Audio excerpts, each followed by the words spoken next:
In this episode, I'm joined by Emma Sleight, head of content at the world's 50 best. If you've ever followed the list, you'll know they're far more than rankings. They're cultural moments that celebrate the very best in food, drink, and hotels across the globe. What do I do to get on the list, or how do I get recognised? Figure out and focus on what you do best. The core of content hasn't changed. There's a reason people still read reviews. And in our conversation, we'll dive into how 50 Best celebrates people first and why these stories resonate so deeply. What can hospitality learn from 50 Best? I know there's a ton of things they can learn. Invest in your content, invest in your audience, invest in creating something for that audience that really speaks to them. Never be afraid of failing. Like, if you put something out there that's a bit off the wall, you never know, it might do amazingly well. That's the thing. So settle in, and if you enjoy this episode, don't forget to follow along and share it with a foodie, a bar fanatic, or a travel lover in your life.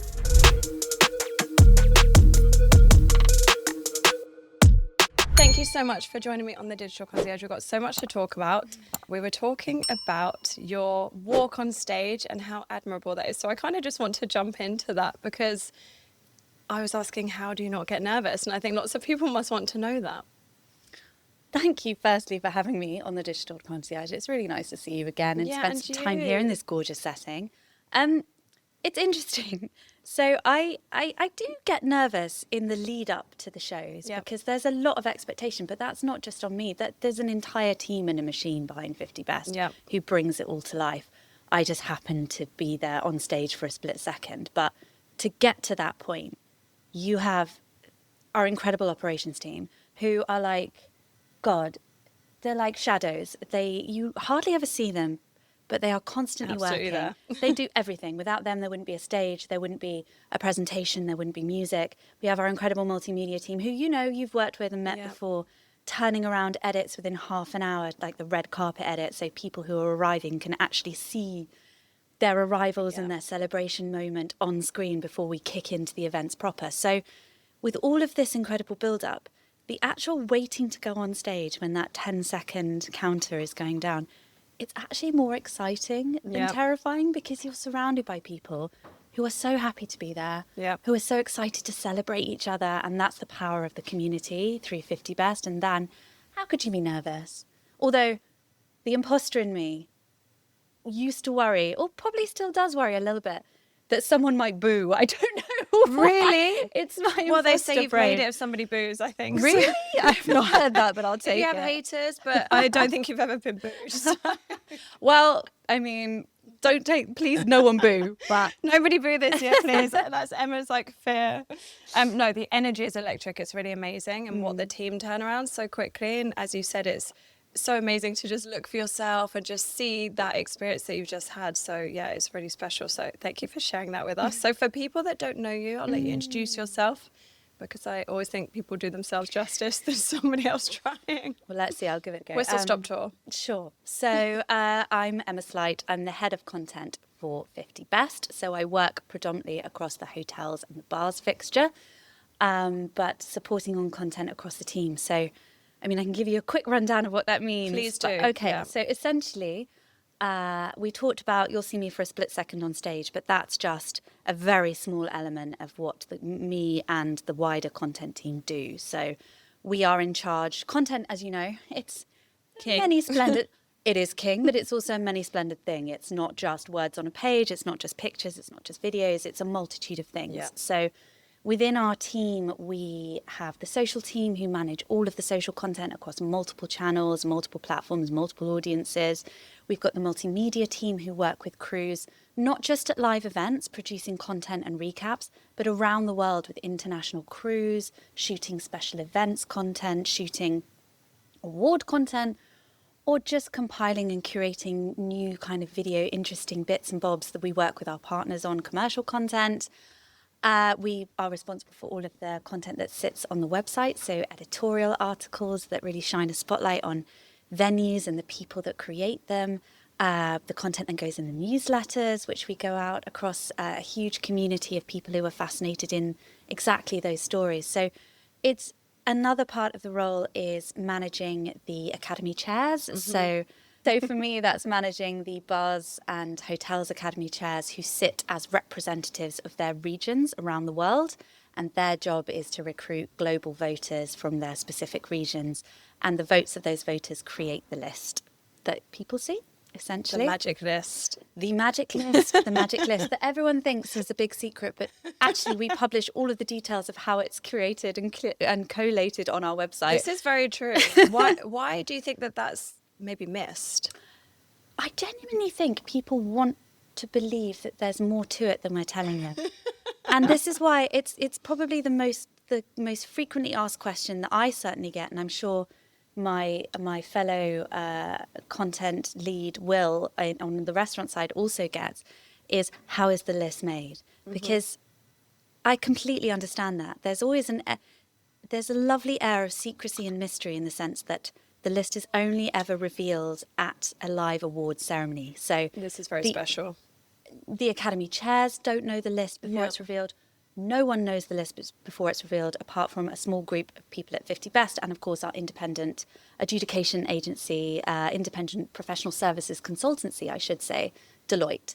So that goes for regional events or world events. Yeah. It's all a big surprise on the night. So people are really interested to know, but surely it can't be a surprise on the night. Surely people must know. Surely to get people in the room, you've told them. But it's not. It's very much a big... Beyond the pre-announced awards, it's very much a big reveal on the night. So, unfortunately, the answer we give all the time is pretty boring because it never changes. It's, say, take the world's 50 best bars, for example. It's 800 plus voters from 29 regions across the world who are recruited by 29 Academy chairs. The voters are all vetted by us, so that we can ensure that no one who's ineligible to vote is voting, such as someone who works in PR, who might have a financial or vested interest. Sure. Then each voter is asked to vote for 8 bars, basically just their very best experiences that they have. There is no criteria for best. We very much believe in... And I love that.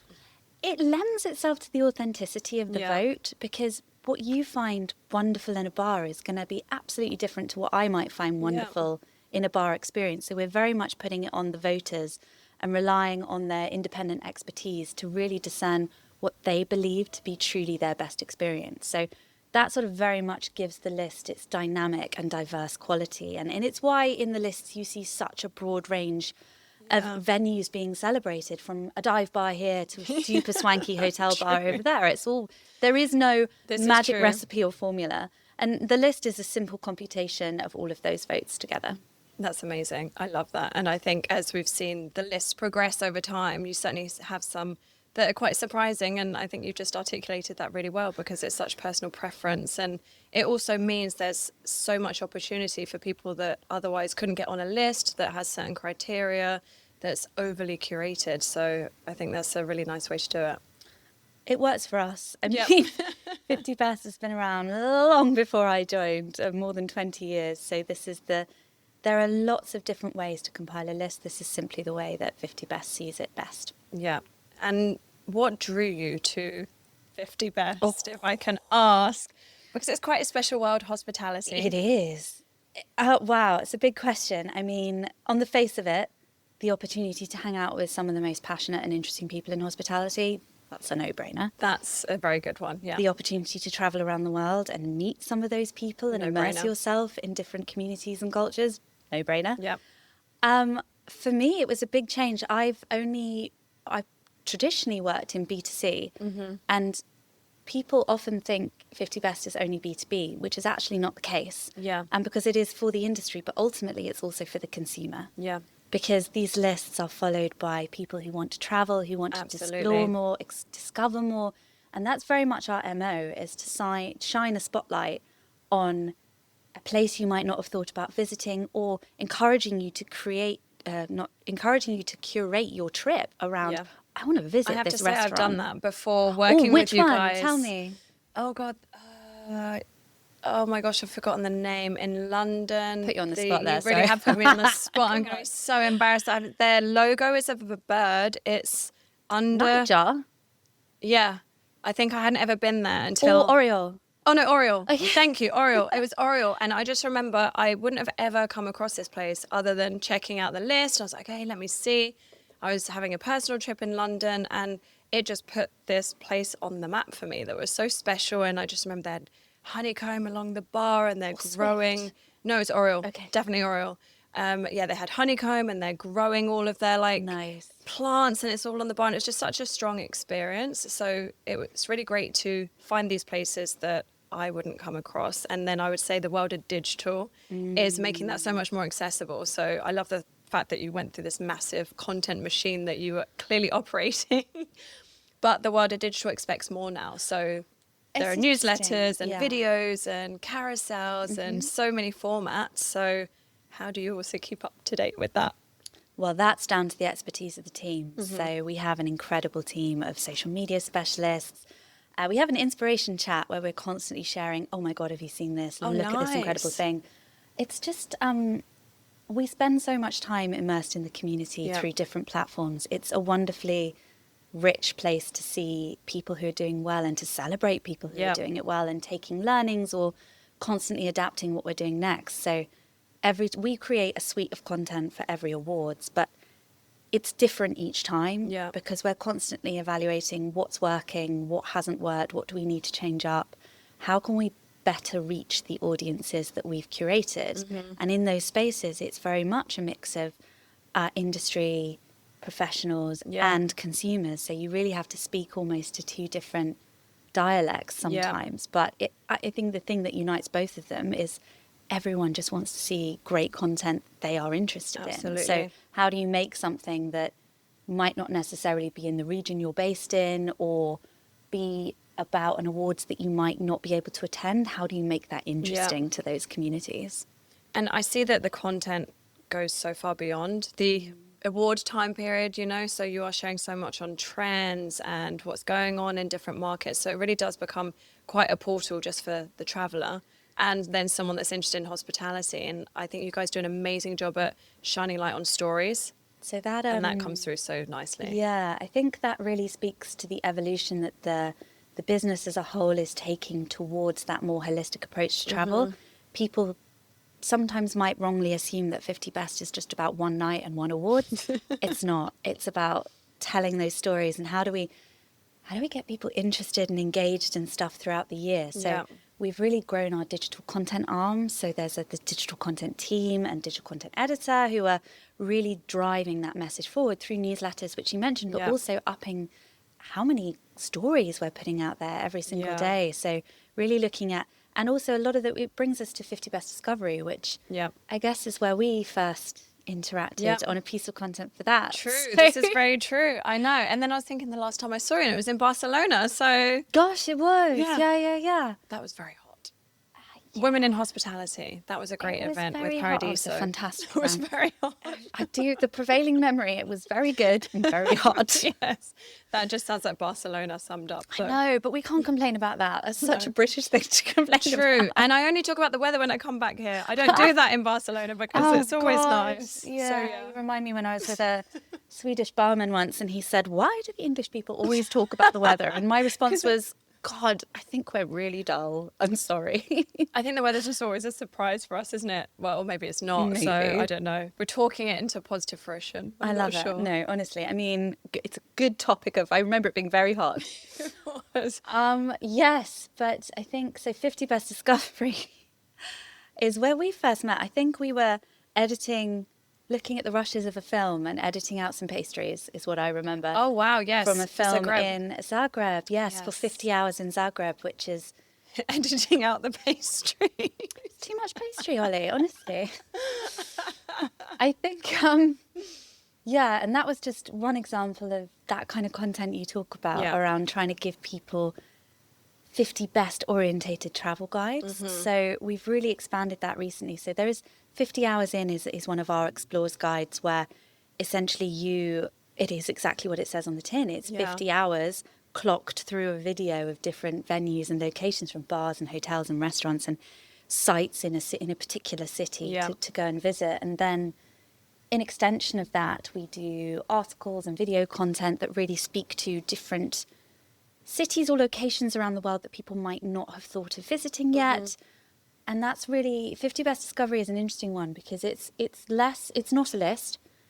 We treat it as an extension of the lists. So it's a database and you can search Milan, Florida, whatever you want. And it will throw up venues essentially for you to discover with some information on them, some pictures, some lovely content.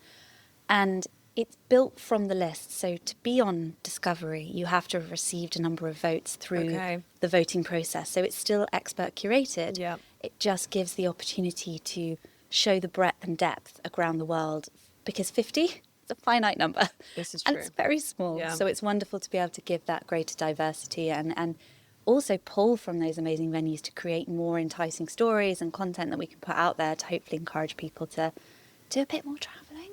A bit more. Just a little bit, always a bit more travelling. Always, there's never enough. Or we know that we both travel a lot, so there's never I know. Is this the first time you've been stationary for how long? Yeah, so I was saying I had a 6-week stint in Barcelona, so that was quite nice to just have your home routine. And I guess that's the pros and cons of traveling so much. It's great, but it's tough to live out of a suitcase sometimes, so I'm sure you know that well. Yes. Are you an expert packer? No. No, me neither. I would no. I'm not bad. It's a blessing and a curse. There's multiple events during a 50 Best programme, and because we're often photographed a lot, it's that dreaded fear pressure of the outfit repeat, which I do repeat because, my God, if I didn't, that'd be insane. And I'm sure they don't know your Shout out expense. to dress rental companies. They have saved my life We'll put since something I've at the joined. bottom. Since I Click have here. joined this company. Do you have an affiliate link? I wish I should get one, shouldn't I? No, I'm rubbish at stuff like that. No, but so you have to pack a lot of different scenarios. Yeah. And then I sometimes try and extend my trip because it's so wonderful to be able to spend a bit more time when you're not rushing around from event to event, actually spending some time with the people in the bars and the restaurants and the hotels, and actually just sort of taking a bit of time to explore on your own steam and discover something that you might not have known about, because I think isn't that the essence of travel? Absolutely. If you curate your entire list for when you travel, then if you don't leave at least an afternoon for something that you hadn't planned. Spontaneity gaps. Yeah. The bar that you just walk past, you think, oh, that could be great. So or that place with a queue and you're wondering what are they queuing for. Let me just do queue. you join and the see. queue? I don't I'm join English. The queue. Love a queue. Always join the queue. I think the last queue I joined had a very good end. It was this milk tea place in Hong Kong that I think it had gone viral on TikTok. Someone had shared something. Oh, okay. And so I joined the queue. And once you're in it, it's that sheer bloody mindedness of, well, I'm going to get to the I'm in front. it now. I'm It's in been it. half an hour now. I've Nope. got to stay. Nope. But this is amazing. This is the world of TikTok doing this. You know, we were in New York and we went to Katz, and it's this famous sandwich shop. They have 1 million followers, 1 million followers for a sandwich shop. So this really means that this is just potential opportunity for anybody that wants to create content, share stories, connect with audiences. And it was a cool experience, but I don't know, to get 1 million, that's very impressive. I think it's really interesting, and I think it kind of speaks to content evolving. Yeah. But I think the core of content hasn't changed. I think people are there's a reason people still read reviews, and there's a reason people still look to lists, or there's a reason people still ask a friend for a recommendation. So I think there's layers of recommendations and there's space for all of that. And 100% I've been influenced by so many things I've seen on I go to places Instagram, just because TikTok. of Instagram. Yeah. And it's incredible. Yeah. And I think those moments are incredibly valuable and memorable. Yeah. But it doesn't mean I've stopped looking elsewhere for inspiration as well. So I think it's a really nice way to kind of connect different audiences together. It just becomes part of your research Of toolbox or something when you're traveling. For sure. And you touched on blessing and a curse, but I think we'll talk about the weather.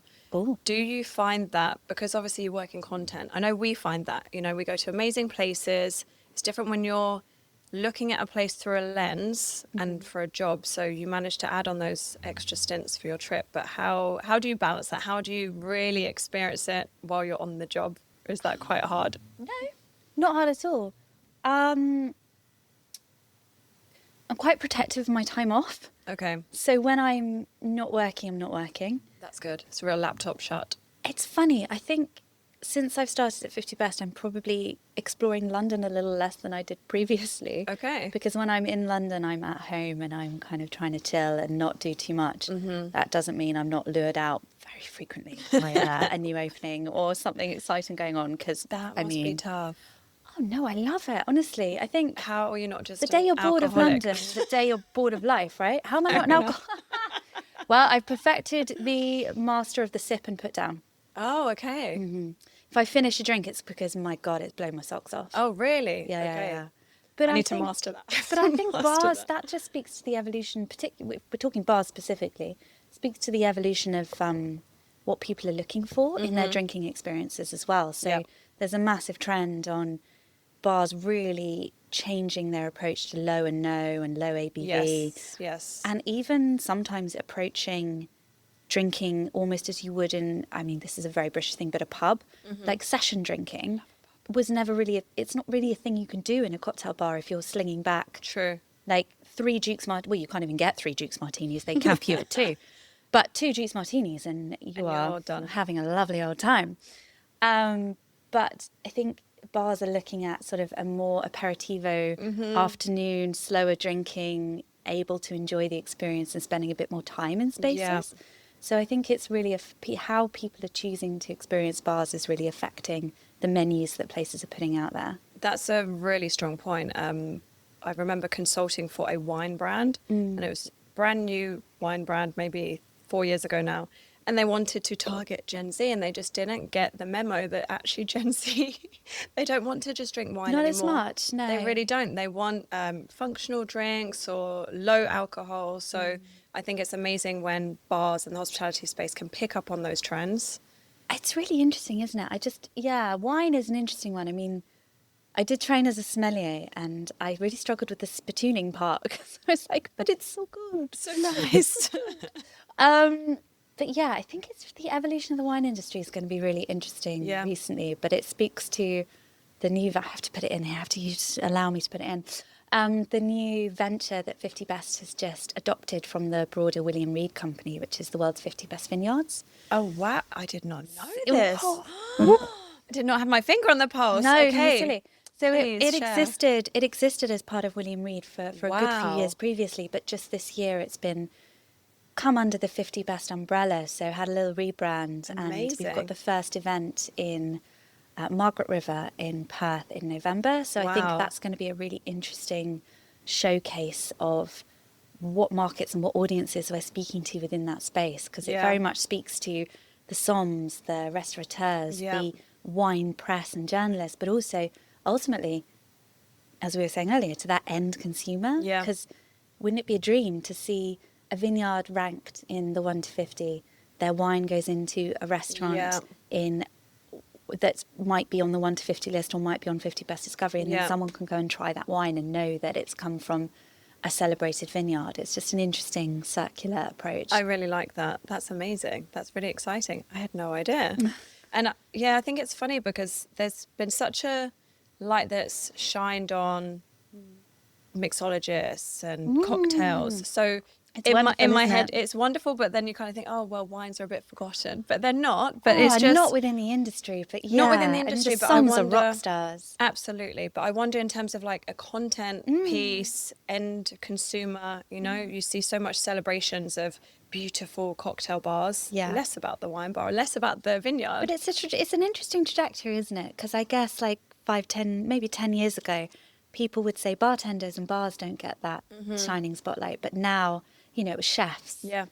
Very much so, and driving that sort of... I wanted to talk about chefs, But now bartenders, I would say, very much regarded in the upper echelons of creativity and incredible community figures and legends in their own right. And they are regarded with having, just that same level of attention to detail when it comes to ingredients, mixology, how to put something together, the textures, the incorporation of ingredients. It's all so incredibly complex. So I'd say maybe somms and hoteliers are next for that particular spotlight. Yeah, it's really putting the spotlight on those that were back of house before. You didn't know really anything about chefs. There'd be a select few, and now you get that opportunity to show the persona, the personality, and I love chef stories. It's really amazing. I think everybody does, and I think I like to think everybody does. I think they do. It's very high watch content. It's interesting because that's where 50 Best, it's easy to think that it just talks about the venues listed in its rankings, which it does, of course.